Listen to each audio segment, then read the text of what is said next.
भाई T20 series तो India ने आराम से जीत ली, 4-1 से जो है इंग्लैंड को हरा दिया T20 सीरीज में। पर भैया वो टीम अलग थी, कैप्टन अलग था, इसीलिए जो है टीम इंडिया वो सीरीज जीत गई। अब कल से शुरू हो रही है ओडीआई सीरीज, 3 मैचेस की सीरीज है, सामने अपोनेंट वही है इंग्लैंड, लेकिन टीम बदली हुई है।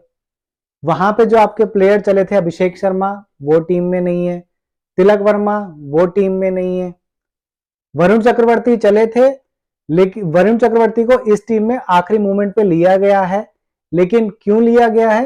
क्योंकि आपके जो सबसे प्रीमियर बॉलर हैं जसप्रीत बुमराह, उनकी जो है चोट का अभी तक आपको पता नहीं चल पाया है कि कितनी ठीक हुई है कितनी ठीक नहीं हुई है। तो ओडीआई सीरीज में उनको पहले टीम में रखा गया था, बट अब उनके इंजर्ड होने की वजह से जो है आपने उनको भी टीम से बाहर बिठा दिया है। बिठा क्या दिया है, इंजर्ड है, जिसकी वजह से कि वो खेल ही नहीं पाएंगे। और भैया ये तो जो है अभी बातें उठ रही हैं, मैंने तो जब चोट लगी थी मैंने तभी बता दिया था आप लोगों को कि जसप्रीत बुमराह की जो चोट है ना, इसको ठीक होने में कम से कम 6 हफ्ते से लेकर 6 महीने का टाइम लगेगा। ग्रेड 3 की इंजरी हुई है उनको, और 6 हफ्ते का टाइम कोई छोटा मोटा टाइम नहीं होता। मैंने तो ये भी बता दिया था आप लोगों को कि हो सकता है कि शायद वो आईपीएल भी मिस करें इस चक्कर में, और अगर डब्ल्यूटीसी के फाइनल में इंडिया पहुंचती है तो वो मैच भी शायद हो सकता है उनको मिस करना पड़े।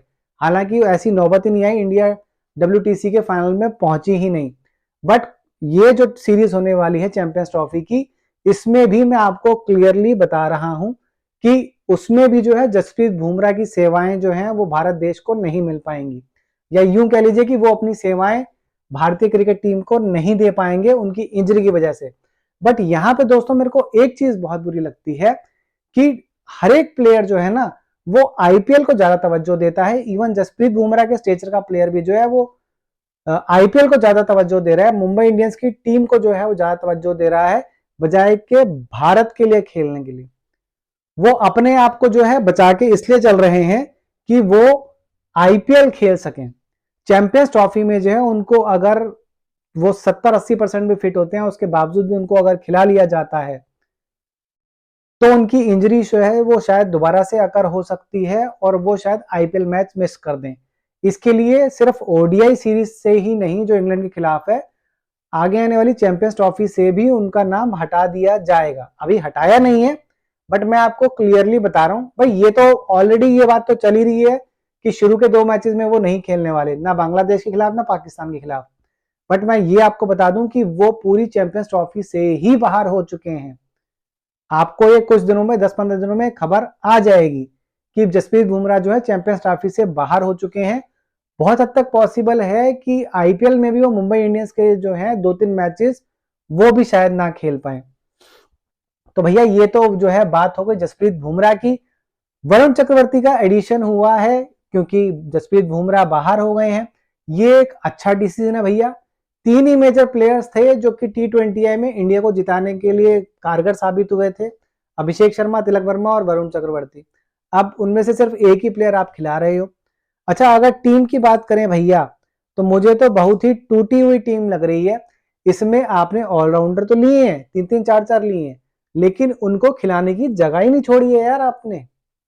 आप खुद सोचो कि रोहित शर्मा 1 नंबर पे, यशस्वी जायसवाल दूसरे नंबर पे, शुभमन गिल तीसरे नंबर पे, चौथे पे विराट कोहली, 5वें पे ये अपना श्रेयस अय्यर। ये इन 5 की तो फिक्स हो गई, इनको तो कोई हिलाएगा नहीं। उसके बाद 6 नंबर पे जो है टॉस होगी केएल राहुल के बीच में और ऋषभ पंत के बीच में। भाई अगर इंडिया टीम ये सोच रही है कि केएल राहुल को ही एज विकेट कीपर कैप्टन जो है खिलाना है चैंपियंस ट्रॉफी में, तो आपको केएल राहुल को भी इन तीनों मैचेस में खिलाना पड़ेगा। तो ऋषभ पंत का पत्ता अपने आप कट गया। बट मेरा ऐसा मानना है कि ऋषभ पंत ऐसा प्लेयर है कि जो मैच का रुख कभी भी चेंज कर सकता है। हाँ, उसको थोड़े से दिमाग की जरूरत है, दिमाग से कम खेलता है और वो एक्स्ट्रा वैगेंट शॉट्स ज्यादा खेलने की कोशिश करता है, आड़े तेरे शॉट्स ज्यादा खेलता है वो। बट अगर वो बंदा सच में दिमाग से खेले ना, तो 10 ओवरों में भाई साहब 150 रन का टारगेट भी वो चेस करवा देगा। बट अगर टीम इंडिया का थिंक टैंक ये चाह रहा है कि केएल राहुल ही जो है as wicket keeper batsman champions trophy में खेलें, तो 6 नंबर पे आपने पत्ता काट दिया ऋषभ पंत का भी। अब ये तो 6 के 6 ऐसे हैं जो कि बॉलिंग करते ही नहीं है, बाकी के 5 स्पॉट्स बचे आपके पास। अब उन 5 स्पॉट्स में से आप ये रिस्क कभी नहीं लेना चाहोगे भाई अक्षर पटेल और रविंद्र जडेजा को आप साथ में खिलाओगे नहीं, ठीक है। तो 7वें नंबर पे जो है या तो रविंद्र जडेजा खेलेगा या अक्षर पटेल खेलेगा। अच्छा, उसके बाद आपको 2 पेसर्स प्रॉपर चाहिए और 2 स्पिनर प्रॉपर चाहिए। तो ना वॉशिंगटन सुंदर की जगह बचती है, ना ही जो है जैसा कि मैंने बताया कि अक्षर पटेल और रविंद्र जडेजा में से एक ही खेलेगा, तो दूसरे बंदे की भी जगह नहीं बचती। तो 7वें नंबर पे मान लीजिए फॉर एग्जांपल रविंद्र जडेजा आ गए, मैं हूं तो मैं अक्षर पटेल को लेता। तो वो देख लेंगे जो जो भी होगा टीम में, अक्षर पटेल होता है या रविंद्र जडेजा होता है। अब 8वें नंबर पे कौन खेलेगा? 8वें नंबर पे जो है खेलेगा मान लीजिए कुलदीप यादव, क्योंकि आपको एक रिस्ट स्पिनर की भी जरूरत है दुबई में, तो रिस्ट स्पिनर के तौर पे कुलदीप यादव खेलेगा। उसके बाद 9वें नंबर पे कौन खेलेगा? 9वें नंबर पे जो है वरुण चक्रवर्ती खेलेगा। 10वें और 11वें पे आपके अर्शदीप और मोहम्मद शामी हो गए। तो 2 पेसर्स हो गए प्रॉपर आपके, 2 जो हैं आपके स्पिनर हो गए प्रॉपर, और एक आपका प्रॉपर स्पिनर ही है, बट हाँ रविंद्र जडेजा कह लीजिए, अक्षर पटेल कह लीजिए, वो ऑलराउंडर कैटेगरी में आ गए। अब ऊपर के जितने भी आपके 6 बल्लेबाज हैं वो तो बॉलिंग करते ही नहीं है। अभिषेक शर्मा होते तो थोड़ी बहुत स्पिन की ऑप्शन होती भी है वहां पे, बट वो तो आपके पास ऑप्शन ही नहीं है। अच्छा, नीचे के जितने भी हैं उसमें अक्षर पटेल या जो जिसको भी आप 7वें नंबर पे खिलाओगे, उसके अलावा आपके पास कोई बैटिंग ऑप्शन है ही नहीं। तो आपकी जो है वो टेल लंबी हो गई, 7वें के बाद आपके पास बैटिंग ही नहीं है। अगर आप 8वें नंबर पे मोहम्मद शामी को ना खिला के, कि मान लीजिए आप मोहम्मद शामी को नहीं खिलाते एज अ पेसर, आप हर्षित राणा को रखते हो कि एक थोड़ी सी उनकी बैटिंग का एज हमें मिल जाएगा। हर्षित राणा भी हालांकि अपनी बैटिंग के लिए उतना नहीं जाने जाते हैं, बॉलिंग के लिए ज्यादा जाने जाते हैं, बट स्टिल आप चांस लेके अगर हर्षित राणा को खिलाते हो तो भैया चैंपियंस ट्रॉफी में आपने शामी को खिलाना है। शामी जो है रिदमिक प्लेयर हैं, अब जब तक उनकी रिदम वापस नहीं आती वो अच्छा परफॉर्म नहीं कर पाएंगे। तो इन तीनों मैचेस में उनका जो है वो खेलना बहुत ही ज्यादा इंपॉर्टेंट है, तो आप शामी को हटा ही नहीं सकते। अब अगर शामी को नहीं हटा सकते तो क्या आप अर्शदीप को हटाओगे? अर्शदीप ने ऑलरेडी बहुत अच्छा परफॉर्म किया था T20I सीरीज में, तो ना आप अर्शदीप को हटा सकते हो, शामी को हटाने का आप चांस नहीं ले सकते हो। 2 स्पिनर आपको चाहिए चाहिए, तो आपको स्पिनर के तौर पे कुलदीप यादव भी चाहिए, और वरुण चक्रवर्ती को आपने ऑलरेडी इंक्लूड किया है टीम में। अब वरुण चक्रवर्ती को हटाने का अगर आप रिस्क लेते हो तब आप हर्षित राणा को खिला सकते हो, बट उसमें भी आपका टीम कॉम्बिनेशन जो है गड़बड़ा जाएगा, आपकी बॉलिंग थोड़ी सी वीक हो जाएगी। थोड़ी सी क्या, आप ये मान के चलिए वीक ही रहेगी। नागपुर की अगर पिच की हम लोग बात कर लें तो भैया वहां पे सिद्धांत एक ही है कि आप टॉस जीतो और पहले जो है फील्डिंग लो, ताकि आपकी जो बाद में ओस आएगी उस ओस से जो है आप अपने स्पिनर्स को बचा सको और खुद जो है वो सेकंड बैटिंग करके मैच जीत सको। अगर हम लोग बात करते हैं टोटल नंबर ऑफ मैचेस जो हुए, 9 मैचेस हुए, उसमें से 6 इंडिया ने खेले हैं और 3 जो है बाकी दूसरी टीमों के बीच में हुए हैं। इंडिया ने जो मैचेस खेले हैं 6 में से 5 ऐसे मैचेस हुए हैं जिसमें कि टीम इंडिया ने सेकंड बैटिंग करते हुए जो है वो मैचेस जीते हैं। सिर्फ एक मैच ऐसा हुआ था जिसमें कि श्रीलंका ने टॉस जीत ली थी और श्रीलंका ने जो है वो इंडिया को 3 विकेट से हरा दिया था।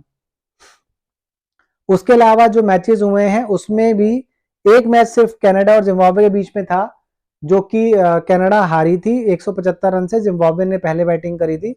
अदरवाइज जो है ऑस्ट्रेलिया और न्यूजीलैंड हो या इंग्लैंड और नीदरलैंड्स के बीच का मैच हो, वो भी टीम बैटिंग सेकंड ने ही जीता है। तो मैचेस के लिए क्या करना है आपको दोस्तों, टॉस जीत के आपको सबसे पहले लेनी है फील्डिंग या बॉलिंग, और सामने वाली टीम को जो है लगा देना है बल्लेबाजी करने के लिए। ये हो गया दोस्तों आपका पिच का जो है, और साथ में टॉस जीत के आपने क्या करना है। बट मैं फिर दोबारा से जो है उसी चीज पर आता हूं कि आपका टीम कॉम्बिनेशन जो है ना वो बहुत ही गड़बड़ाया हुआ है। 7वें नंबर के बाद आपके पास बैट्समैन नहीं है, और सेम आपके पास 5वें बॉलर के अलावा छठा बॉलर है ही नहीं। और सही बता रहा हूं, ये जितने भी है ना, जॉस बटलर हो गया कैप्टन उनका इंग्लैंड का, हैरी ब्रुक हो गया, बेन डक्ट हो गया, फिल सॉल्ट हो गया, जो रूट खेलेगा, ब्रेंडन कार्स खेलेगा, लेम लिविंगस्टोन खेलेगा, जेमी ओवर्टन हो सकता है शायद खेले। भाई साहब भूस भर देंगे आपके बॉलर में अगर आपको शुरू में विकेटें नहीं मिली तो। हाँ, वरुण चक्रवर्ती का थोड़ा सा जरूर उनके ऊपर जो है मेंटल एक स्कार डला हुआ है, तो वरुण चक्रवर्ती जो है अच्छा कर सकते हैं। बट ये भी हम लोगों ने देख लिया कि वरुण चक्रवर्ती भी जो है वो पिट भी सकते हैं। अगर थोड़ा सा उनको जो है अटैक किया जाए तो वो पिट भी सकते हैं। 4 ओवर में 38 रन 40 रन भी उन्होंने T20I सीरीज में खाए थे, हालांकि विकेट ले गए थे वो।